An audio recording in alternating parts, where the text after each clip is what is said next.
Hello दोस्तों, जय हिंद। तो आप लोग कैसे हैं? आज के क्लास में हम लोग सेट 6 पढ़े और आज ऐसे ऐसे जो है एक एक सेट करने से वीडियो जो है जल्दी कंप्लीट नहीं हो पाएगा, इसलिए आज हम जो है दो सेट टोटल दो सेट करेंगे और हम दो दो सेट करके टोटली कंप्लीट करके पूरा खत्म करेंगे, क्योंकि एसएससी जीडी का जो है एग्जाम डेट आ चुका है और आप लोग जल्दी से जल्दी जाके अपना अपना स्लॉट बुक कर लीजिए। जितना जल्दी स्लॉट बुक कर लीजिएगा उतना बेफिक्र आप रहिएगा और अपने प्रिपरेशन को और अच्छे से तैयार कर सकते हैं। तो इसी के साथ हम क्लास को स्टार्ट करते हैं। आज का क्वेश्चन है कि विक्रम विक्रमांक और परम भगवत के गुप्त शासक की उपाधि दी थी किसको? दी थी चंद्रगुप्त द्वितीय को। किसको? चंद्रगुप्त द्वितीय को। कुमार गुप्त प्रथम को किस कुमार गुप्त प्रथम को किन अन्य प्रसिद्ध उपाधियों के नाम से भी जाना जाता है? तो महेंद्रादित्य और श्री महेंद्र, कविराज और अप्रतिरथ किस गुप्त सम्राट के विशेषण थे? समुद्रगुप्त। कौन थे? समुद्रगुप्त। महाराजाधिराज की उपाधि धारण करने वाले प्रथम गुप्त शासक कौन थे? तो चंद्रगुप्त मौर्य। कौन थे? चंद्रगुप्त मौर्य। चंद्रगुप्त मौर्य कौन थे आपके? चंद्रगुप्त मौर्य। नेक्स्ट क्वेश्चन देखिए, सम्राट हर्षवर्धन द्वारा रचित संस्कृत नाटकों की कुल संख्या कितनी है? तो 3 है। कुल संख्या कितनी है? 3 है। हर्षवर्धन द्वारा रचित 3 प्रसिद्ध नाटकों के नाम क्या है? तो क्या है? प्रिय देविका, प्रियदर्शिका, रत्नावली और नागानंदन। प्रियदर्शिका, रत्नावली, नागानंदन। प्रयाग प्रशस्ति अथवा इलाहाबाद का स्तंभ के लेख के रचयिता कौन है? तो हरिसेन है। कौन है? हरिसेन। हरिसेन द्वारा रचित प्रयाग प्रशस्ति में किस शासक को संपूर्ण पृथ्वी को जीतने वाला बताया गया? समुद्रगुप्त को। किसको? तो समुद्रगुप्त को बताया गया है पृथ्वी को जीतने वाला शासक समुद्रगुप्त को। किस किस मौखरी शासक ने परवर्ती गुप्त शासकों को पराजित करने का दावा किया था? तो सर्ववर्मन। मौखरी वंश के प्रमुख शासक कौन था? प्रमुख शासक का नाम क्या था? तो आदित्य वर्मन। क्या था? आदित्य वर्मन। आदित्य वर्मन, ईश्वर वर्मन, ग्रहम वर्मन, ईशान वर्मन, अवंती वर्मम और सर्ववर्मम। ठीक है। परवर्ती गुप्त के इतिहास की जानकारी 2 मुख्य लेख में है। तो कौन कौन से लेख में है? तो आसफगढ़ का लेख और देव बर्नाड़ का लेख। आसफगढ़ का लेख और देव बर्नाड़ का लेख। Next question. नेक्स्ट है आपका कि मौखिर मूलतः कहाँ के सहायक शासक थे जिन्होंने बाद में स्वतंत्रता सत्ता स्थापित किया? तो गया। और गया कहाँ आपका पड़ता है? गया अपना बिहार में पड़ता है। मौखरियों ने गुप्त साम्राज्य के बाद किस क्षेत्र में अपना स्वतंत्र राज्य स्थापित किया? तो पश्चिमी गंगा मैदान। पश्चिमी गंगा मैदान। किसमें? तो पश्चिमी गंगा मैदान। पश्चिमी गंगा का मैदान। पश्चिमी गंगा का मैदान।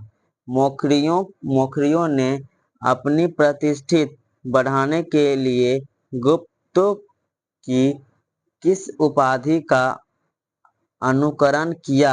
किसका अनुकरण किया? तो महाराजाधिराज। महाराजाधिराज की उपाधि किसने धारण किया? चंद्रगुप्त प्रथम ने। चंद्रगुप्त मौर्य ने। हर्षवर्धन के दक्षिण विस्तार को नर्मदा नदी के तट पर किस चालुक्य शासक ने रोका था? तो किसने रोका था? पुलकेशिनी द्वितीय ने। किसने? पुलकेशिनी द्वितीय ने। हर्षवर्धन और पुलकेशिन द्वितीय के मध्य हुए युद्ध का विवरण किस अभिलेख में मिलता है? किस अभिलेख में मिलता है? तो ऐहोल अभिलेख में। किसमें? ऐहोल अभिलेख में। प्रसिद्ध नालंदा विश्वविद्यालय की स्थापना किस शताब्दी में किया गया था? तो 5वीं शताब्दी में। किसमें? तो 5वीं शताब्दी में किया गया था नालंदा का स्थापना। नालंदा का स्थापना किसने किया था? चंद्र कुमार गुप्त प्रथम ने। नालंदा विश्वविद्यालय की स्थापना किसने किया? कुमार गुप्त प्रथम ने। शिक्षा के लिए प्रसिद्ध केंद्र को ऑक्सफोर्ड ऑफ महायान के नाम से जाना जाता था। नालंदा विश्वविद्यालय। प्रसिद्ध इतिहासकार विसेंट स्मिथ ने किस शासक को भारत का नेपोलियन कहा? समुद्रगुप्त को भारत का नेपोलियन कहा। पुलकेशिन द्वितीय और हर्षवर्धन का ऐतिहासिक युद्ध किस नदी के किनारे हुआ था? तो नर्मदा नदी के किनारे। किस नदी के किनारे? तो नर्मदा नदी के किनारे। हर्षवर्धन। हर्षचरित ग्रंथ का लेखक कौन है? जो हर्षवर्धन के दरबारी कवि थे तो बाण्य भट्ट। कौन थे? बाण्य भट्ट। संस्कृत साहित्य का प्रसिद्ध कृति कादम्बरी किसकी लेखक है? तो बाण्य भट्ट की। कादम्बरी किसकी लेखक है? तो बाण्य भट्ट की। कवि राजशेखर को किन किन प्रतिहार शासकों ने संरक्षण प्रदान किया था? तो महिपाल और महेंद्रपाल प्रथम। महिपाल और महेंद्रपाल प्रथम। काव्य मीमांसा नामक ग्रंथ की रचना किसके द्वारा की गई? तो किसके द्वारा? राजशेखर के द्वारा। किसके द्वारा? राजशेखर के द्वारा। किसके द्वारा किया गया? राजशेखर के द्वारा। संस्कृत के महान कवि कालिदास किस युग किस किस गुप्त शासक के नवरत्नों में शामिल थे? चंद्रगुप्त द्वितीय। चंद्रगुप्त द्वितीय। आर्यभट्टियम एवं सूर्य सिद्धांत जैसे महान ग्रंथों की रचना किसने की? तो किसने की? तो आर्यभट्ट ने। किसने की? तो आर्यभट्ट ने। समुद्रगुप्त ने अपने दक्षिणापथ अभियान के दौरान कुल कितने राजाओं को परास्त किया? तो 12 राजाओं। कितने राजाओं को? तो 12 राजाओं को। समुद्रगुप्त को उनके सिक्कों पर किस वाद्य यंत्र को बजाते हुए चित्रित किया? तो वीणा बजाते हुए। किस? वीणा बजाते हुए। क्या अंकित किया था? तो वीणा बजाते हुए अंकित किया था। इलाहाबाद स्तंभ लेख प्रयाग प्रशस्ति के किस श्लोक में समुद्रगुप्त की विजयों का वर्णन है? सप्तम श्लोक में। किसमें? तो 7वां श्लोक में जो है समुद्रगुप्त का विजय का वर्णन किया गया है। चीनी बौद्ध यात्री हेन स्वांग ने अपने यात्रा वृत्तांत को किस नाम से संकलित किया? तो सी यू की। किसमें? सी यू की। हर्षवर्धन के दरबार में बाण्य भट्ट के अतिरिक्त अन्य प्रमुख विद्वान कौन थे? तो कौन थे? तो मयूर थे। कौन थे? तो आपका ये मयूर थे। कालिदास रचित अभिज्ञान शकुंतलम में शकुंतला और किस राजा का प्रेम कथा है? तो राजा दुष्यंत। कौन? राजा दुष्यंत। भारतीय इतिहास के किस काल को कला और साहित्य का दृष्टि से स्वर्ण काल कहा गया है? तो गुप्त साम्राज्य को। किसको? तो गुप्त साम्राज्य को। प्राचीन भारत में मंदिर स्थापना की 3 प्रमुख शैली कौन कौन सी है? तो द्रविड़, नागर और वेसर। द्रविड़, नागर और वेसर। प्राचीन सुदूर दक्षिण भारत में रचित साहित्य को किस नाम से जाना जाता है? तो संगम साहित्य से। किस नाम से जाना जाता है? तो आपका ये संगम साहित्य से। संगम साहित्य से। पांड्य राजाओं के संरक्षण में कुल कितने संगम यानी साहित्य सम्मेलन आयोजित किए थे? तो 3 संगम। कितने संगम? तो 3 संगम। प्रथम संगम और द्वितीय संगम की अध्यक्षता किस ऋषि द्वारा किया गया था? तो अगस्त्य ऋषि द्वारा। किसके द्वारा? अगस्त्य ऋषि द्वारा। द्वितीय संगम का आयोजन स्थल कहाँ है? तो कपाटपुरम। कहाँ है? तो कपाटपुरम। और तृतीय संगम का अध्यक्षता किस विद्वान ने किया था? तो नक्कीरर।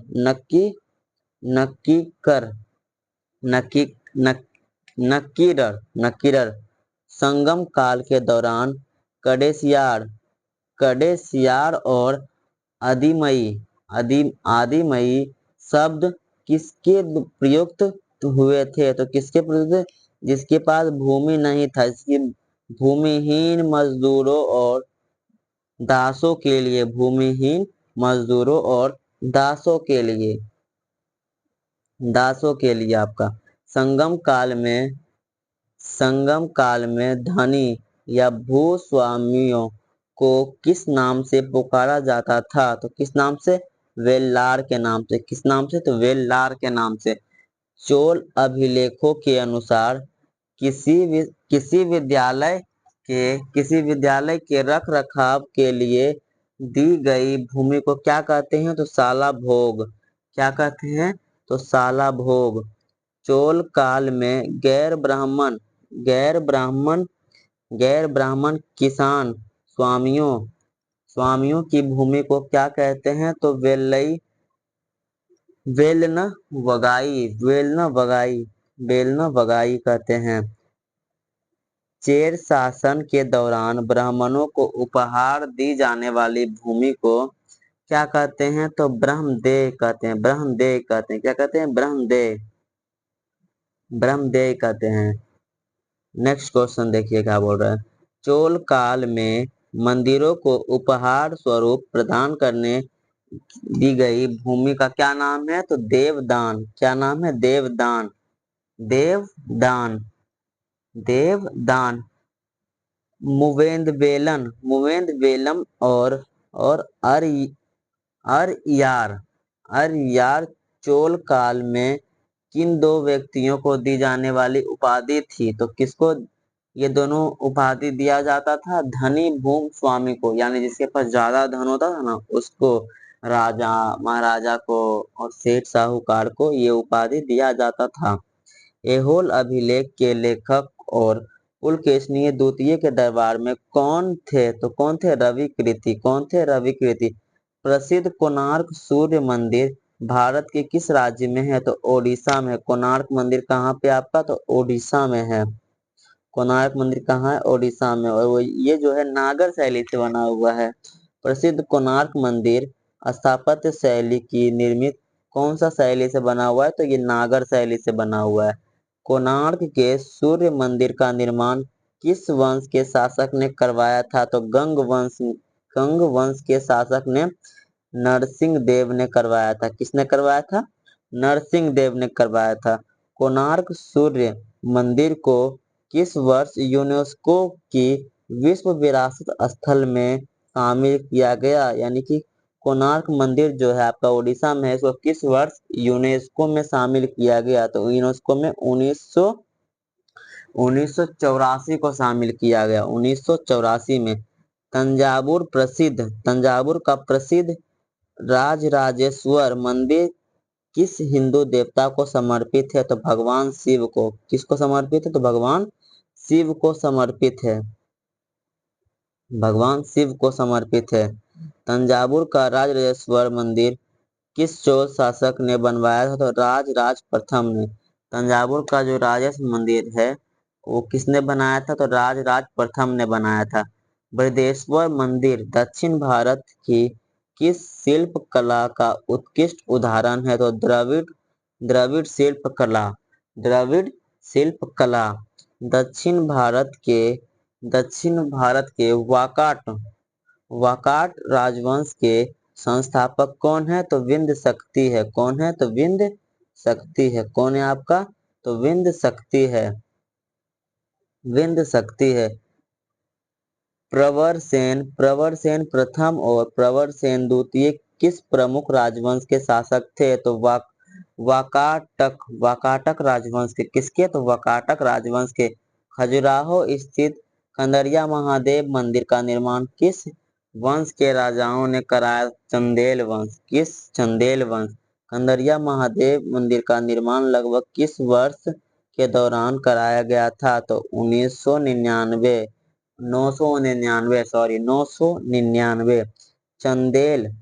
चंदेल राजवंश की स्थापना 9वीं शताब्दी में किसके द्वारा किया गया था? नन्नुक के द्वारा किया गया था। किसके द्वारा?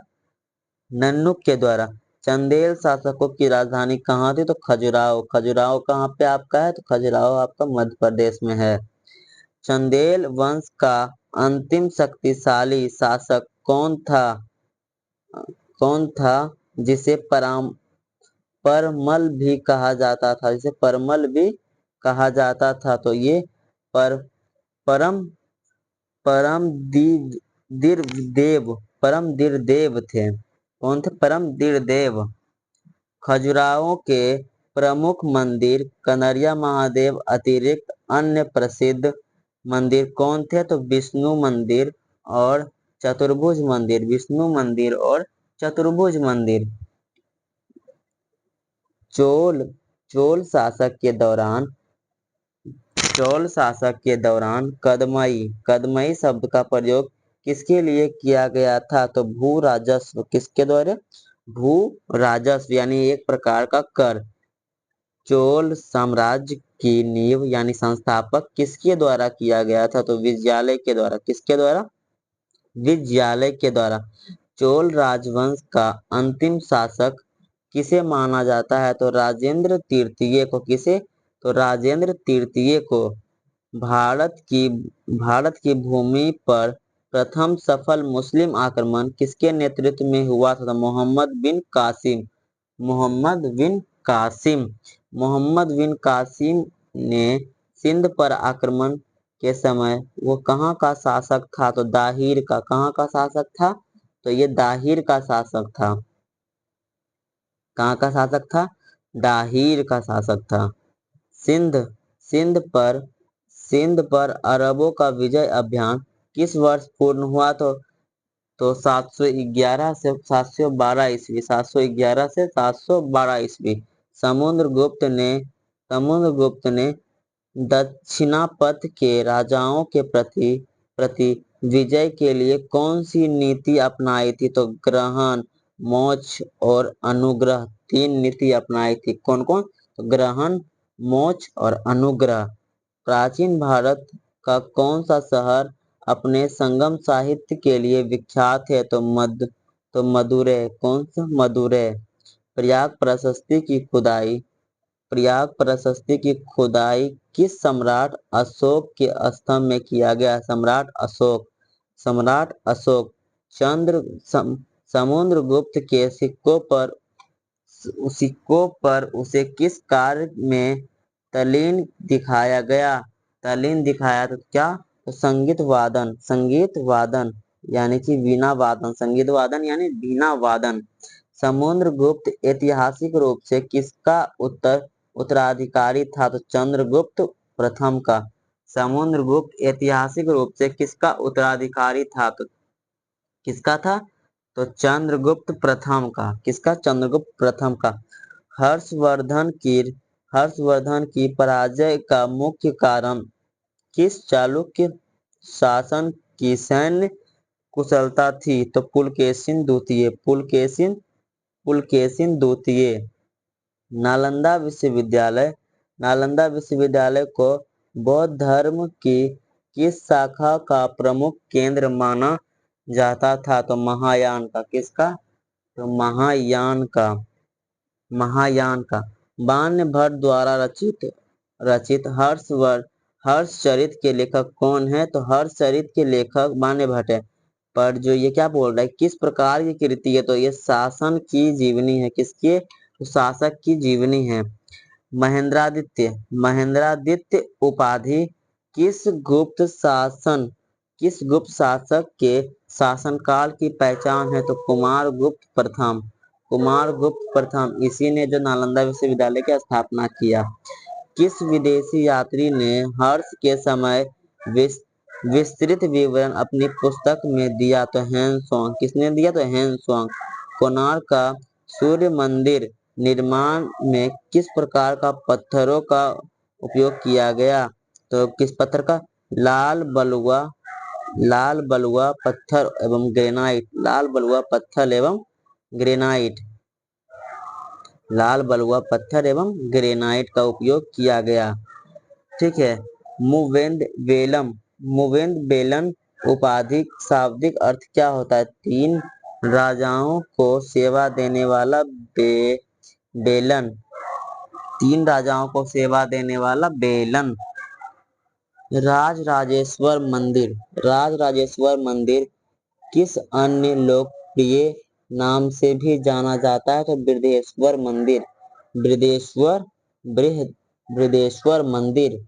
वकाटिक वकाटिक राजवंश के प्रसिद्ध प्रवरसेन प्रवरसेन प्रथम ने किस उपाधि को धारण किया था? तो किसके सम्राट का किया था?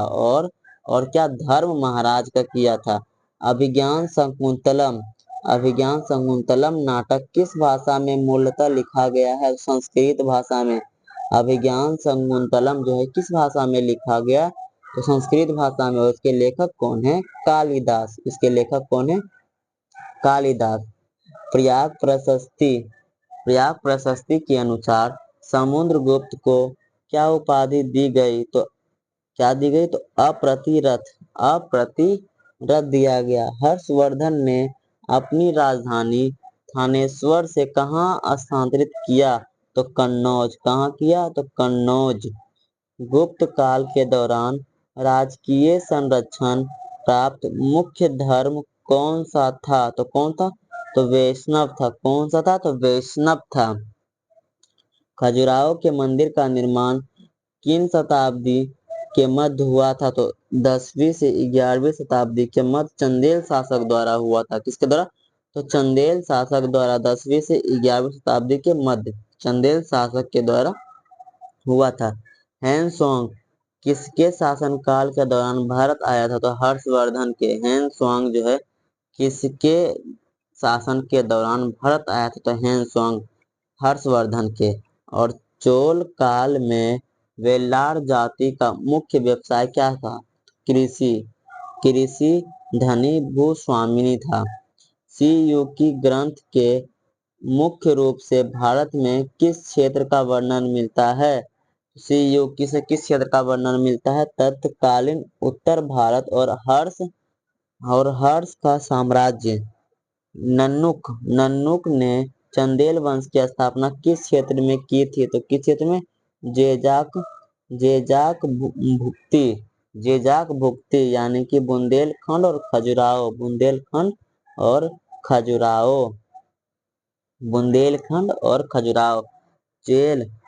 चोल शासन में ब्रह्मदेव भूमि का प्रवर्धन जो है कौन करता था? तो ब्राह्मणों की सभा करता था। कौन करता था? तो ब्राह्मणों की सभा। एहोल जो है किस चालुक्य शासन की प्रथम राजधानी और व्यापारिक केंद्र था? तो पुलकेशिन द्वितीय चालुक्य वंश से थे। पुलकेशिन द्वितीय जो थे वो चालुक्य वंश से थे। तो आर्यभट्टियम ग्रंथ का मुख्य विषय क्या था? तो खगोल विज्ञान और गणित। खगोल विज्ञान और गणित थे। समुद्रगुप्त के दरबारी कवि हरिसेन किस पद को भी सुशोभित किया था? तो साधी विग्रहिक यानी प्रशस्ति रचयिता। प्रियदर्शिका और रत्नावली के रचनाकार स्वयं कौन थे? तो सम्राट हर्षवर्धन थे। कौन थे? सम्राट हर्षवर्धन। गुप्त काल में विक्रमांक की उपाधि किसने धारण की? तो चंद्रगुप्त द्वितीय ने। किसने विक्रमांक की उपाधि धारण की? चंद्रगुप्त द्वितीय ने। चोल काल में उपहार स्वरूप दी गई भूमि देवदान किसके कल्याण हेतु थी? तो किसके कल्याण हेतु थी? तो मंदिर के रखरखाव हेतु थे। मंदिर के रखरखाव हेतु। अब क्या बोल रहा है कि भारत पर अरब का आक्रमण का मुख्य उद्देश्य क्या था? तो साम्राज्य था। क्या था? भारत पर अरब आक्रमण का मुख्य उद्देश्य क्या था? कि साम्राज्य को स्थापित करें और भारत में हम लोग शासन कर पाए। है सेट 4 है। सेट 7 है। क्या है? सेट 7। तो अरबी मूल अरबी मूल ग्रंथ किताब उल हिंद किसके द्वारा लिखा गया था? तो अल-बरूनी के द्वारा। किसके द्वारा? अल-बरूनी के द्वारा। अल-बरूनी द्वारा रचित किताब उल हिंद किस शताब्दी में भारत का वर्णित है? तो 11वीं शताब्दी में। किस वर्ष? तो 11वीं शताब्दी में। तराइन का प्रथम युद्ध लड़ा गया 1991 में। कब लड़ा गया? 1991 में। 1991 में तराइन के युद्ध में कौन विजय रहा? तो पृथ्वीराज। कौन रहा? पृथ्वीराज चौहान। तराइन का द्वितीय युद्ध कब हुआ? तो 1992 में। द्वितीय युद्ध कब हुआ? 1192 को तराइन का प्रथम युद्ध हुआ था 1191 में और द्वितीय युद्ध 1192 में। तराइन के द्वितीय युद्ध में मोहम्मद गौरी किसे पराजित किया? तो पृथ्वी चौहान को। किसे पराजित किया?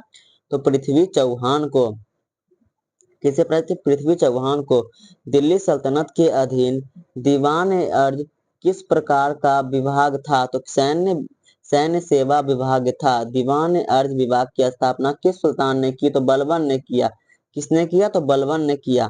सल्तनत काल में सैन्य विभाग के अध्यक्ष को क्या कहा जाता था? तो अरिज ए मुमालिक। अरिज ए मुमालिक कहा जाता था। नेक्स्ट क्या है? समाचार से संबंधित दीवान ए इंसा विभाग के अध्यक्ष को क्या कहा जाता था? तो क्या कहा जाता था? तो ईशान ए मुमालिक। दीवान ए वजरात विभाग का संबंध किससे था? तो स्वराज विभाग से। किससे था? तो स्वराज विभाग से। स्वराज विभाग के संबंध में पदाधिकारियों को क्या कहा जाता था? तो वजीर ए मुमालिक। दीवान ए रसालत विभाग का संबंध किन कार्यों से था? तो धार्मिक एवं न्यायिक कार्य। कुतुबुद्दीन ऐबक ने किस अवधि के दौरान शासन किया? तो 1206 से लेकर 1210। कुतुबुद्दीन ऐबक ने 1206 से लेकर 1210 तक शासन किया। कुतुबुद्दीन ऐबक की राजधानी लाहौर। कुतुबुद्दीन ऐबक की राजधानी कहाँ थी? तो लाहौर। ऐबक शब्द का शाब्दिक अर्थ क्या होता है? चंद्रमा का स्वामी। क्या होता है? चंद्रमा का स्वामी। ऐबक ने अपने शासनकाल में कौन सी प्रमुख उपाधियां धारण की थी? तो मलिक और सिप हसालार।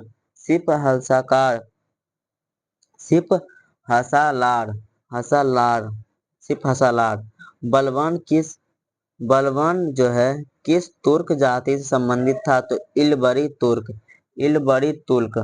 बलबन का वास्तविक मूल नाम क्या था? तो बहाउद्दीन। क्या था? तो बहाउद्दीन था।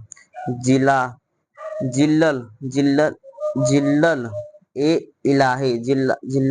इलाही ईश्वर की छाया, यानी जिल्ले इलाही ईश्वर की छाया की उपाधि धारण किसने की? तो बलबन ने की। किसने की? तो बलबन ने। किसने की थी? तो बलबन ने। दिल्ली के किस सुल्तान ने सिजदा और पावोस की व्यवस्था शुरू किया? तो गयासुद्दीन बलबन ने। ये क्वेश्चन 2-3 बार रिपीट हुआ। ये क्वेश्चन आता है चाहे कोई भी एग्जाम हो।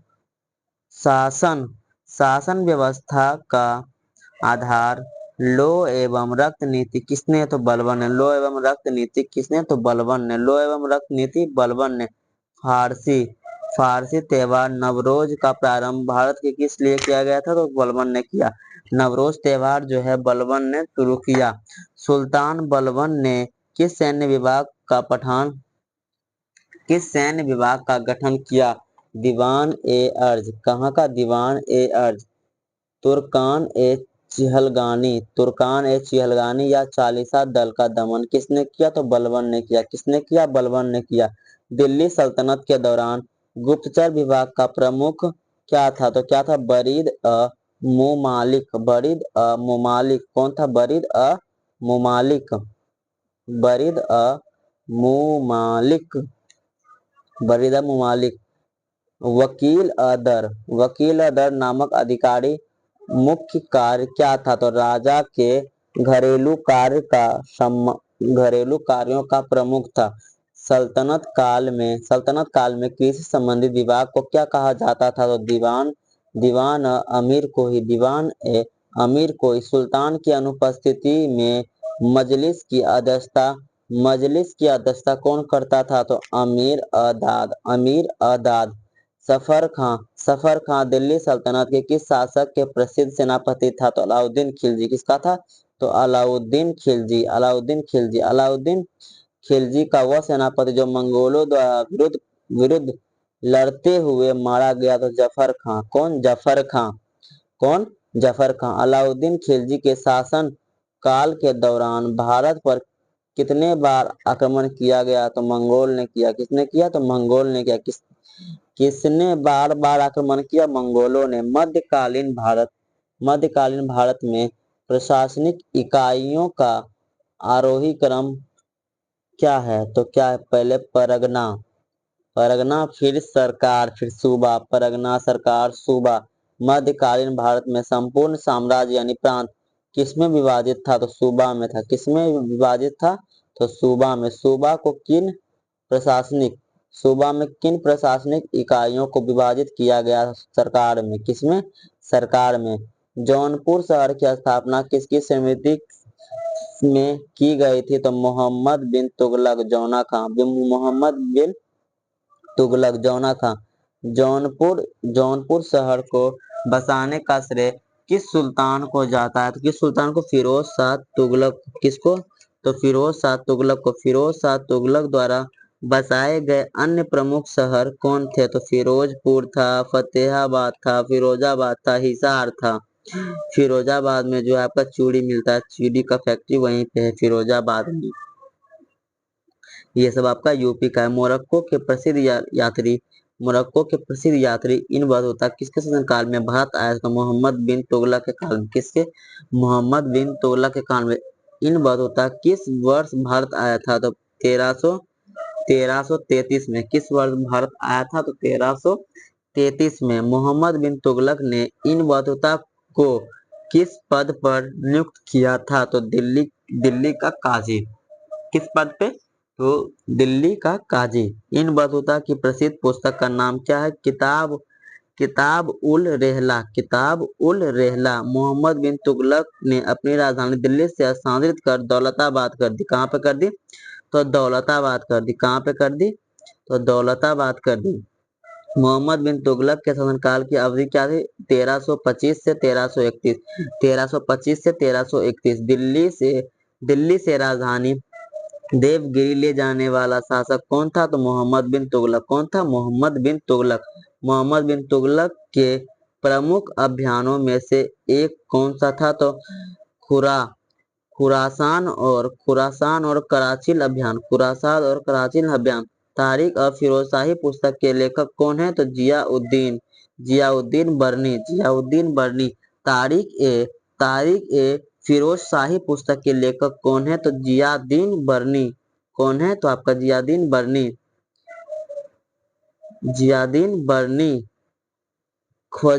ख्वाजायान उल फतूह नामक ग्रंथ किसकी रचना है? तो अमीर खुसरो। किसकी रचना है? तो अमीर खुसरो की। ब्राह्मणों पर जजिया लेने वाला सर्वप्रथम सुल्तान किस सुल्तान ने लगाया था ब्राह्मणों पर जजिया? फिरोज शाह तुगलक ने। किसने? फिरोज शाह तुगलक ने अपने शासनकाल में किन 4 करों को जारी रखा? तो जजिया, जकात और खरास और खुम्मस। फिरोज शाह तुगलक के समय जकात कर किससे संबंधित था? तो दान से संबंधित था। किससे संबंधित था? तो दान से संबंधित था। किससे संबंधित था? तो दान से। युद्ध से संबंधित कर को क्या कहा जाता था? तो खुम्मस।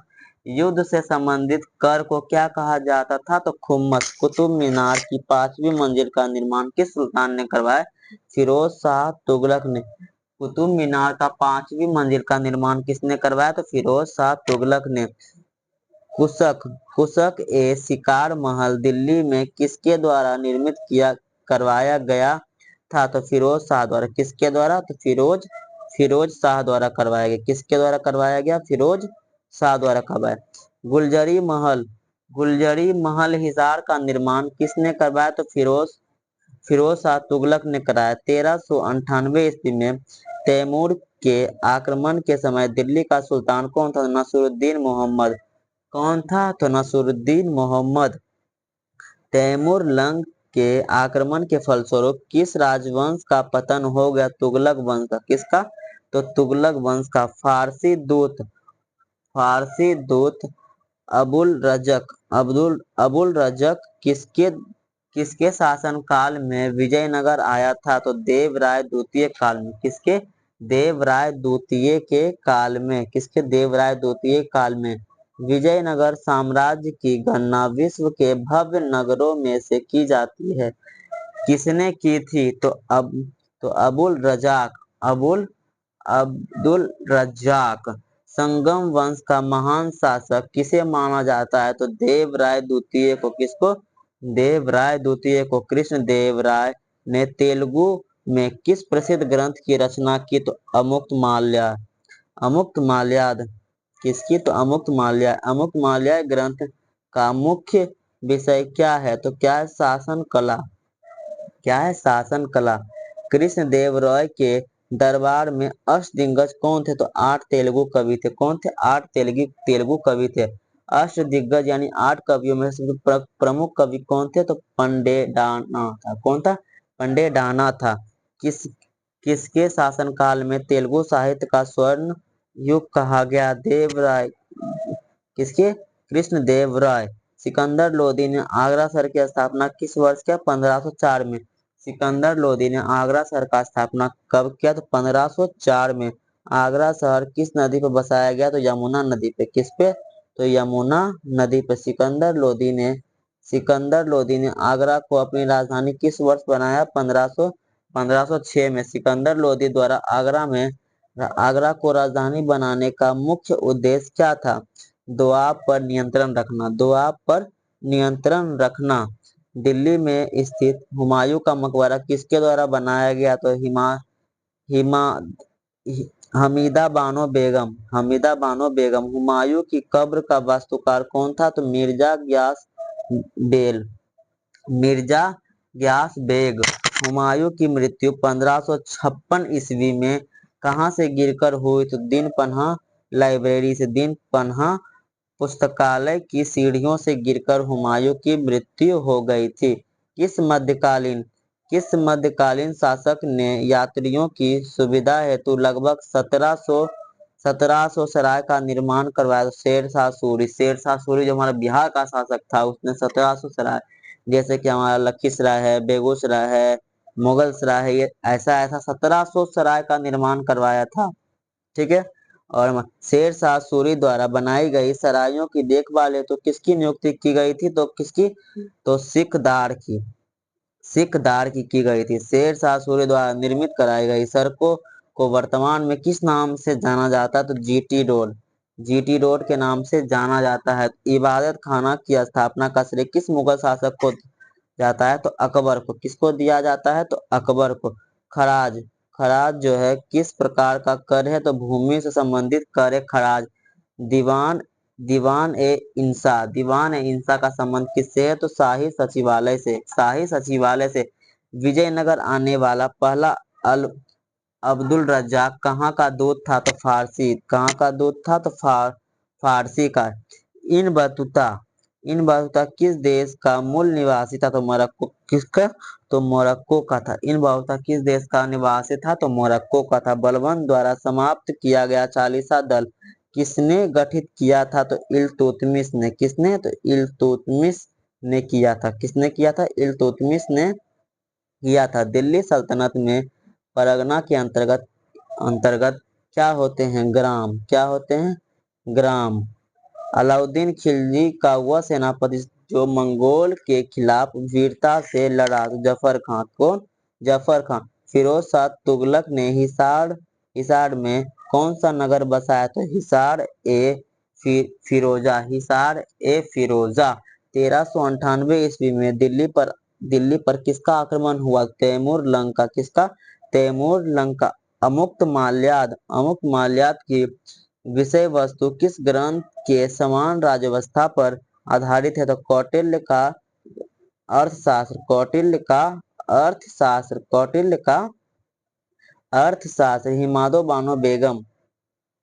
हमीदा बानो बेगम द्वारा हुमायूं से क्या संबंध था? तो पत्नी थी। कौन थी? तो पत्नी थी। दीवान ए वजारत दीवान ए वजारत का प्रधान अधिकारी क्या कहलाता था? तो वजीर। क्या कहलाता था? तो वजीर। कुतुबुद्दीन ऐबक के बाद दिल्ली की गद्दी पर बैठने वाला शासक कौन था? तो इल्तुतमिश था। कौन था? इल्तुतमिश था। हुमायूं का मकबरा भारत में किस जगह पे है? तो दिल्ली में है। दिल्ली में। कहाँ पे? दिल्ली का जो लोधी गार्डन है वही हुमायूं का मकबरा है। शेरशाह सूरी ने सड़कों के किनारे किनका निर्माण करवाया? तो सरायों का निर्माण करवाया। टोटल कितना? 1700 सराय का निर्माण करवाया था शेरशाह सूरी ने। और हुमायूं के मारे भगाने वाला शेरशाह सूरी था। तो सूरी द्वारा इबादत खाना अकबर द्वारा स्थापित किया गया था। तो फतेहपुर सिकरी में। कहाँ पे? फतेहपुर सिकरी में। तैमूर के आक्रमण ने किस वंश का पतन प्रक्रिया तेज कर दिया? तुगलक वंश का। किसका? तुगलक वंश का। कृष्ण देव राय किस साम्राज्य के प्रसिद्ध शासक थे? तो विजयनगर। किसके? विजयनगर। सिकंदर लोदी ने राजपूतों के दिल्ली की ओर बढ़ने का प्रयास को विफल करने के लिए किसे केंद्र बनाया? तो आगरा को। आगरा कौन से नदी किनारे? तो यमुना नदी के किनारे है। यमुना नदी के किनारे। नेक्स्ट, बरीद मुमालिक विभाग मुख्य उत्तराधिकार क्या था? तो क्या था? जासूसी और गुप्त सूचना। जासूसी या गुप्त सूचना। जैसे कि आज का हमारा जो इंटेलिजेंस है आईबी रो, वैसे ही इस लोग का होता था। तो सुल्तान सल्तनत काल में भू राजस्व विभाग का नाम क्या था? वजारत था। अल बरूनी किस शासन के साथ भारत आया था? तो सुल्तान महमूद मोहम्मद गजनवी। अल बरूनी जो था किस शासक के साथ भारत आया था? तो मोहम्मद गजनवी। तराइन का जो है प्रथम युद्ध किसके मध्य हुआ था? तो मोहम्मद गौरी और पृथ्वीराज चौहान। तराइन का प्रथम युद्ध कब हुआ? 1191 में। कब हुआ? 1191। और द्वितीय युद्ध 1192 में। कब हुआ? 1192 में। और उसमें जो है मोहम्मद गौरी जीत गया और पृथ्वी चौहान जो हार गया था। मध्यकालीन भारत में सरकार किन इकाइयों से मिलकर बनती है? तो परगनों से। किससे? परगनों मतलब क्या होता है? ग्राम। और इसी के साथ आज हमारा टोटल 200 क्वेश्चन हो गया। 2 सेट आज हम कंप्लीट किए। तो सेट नंबर 8 जो है हम लोग कल पढ़ेंगे। ठीक है, नेक्स्ट पढ़ेंगे कल। तो इसी के साथ धन्यवाद दोस्तों। वीडियो कैसा लगा आप लोग बताइएगा।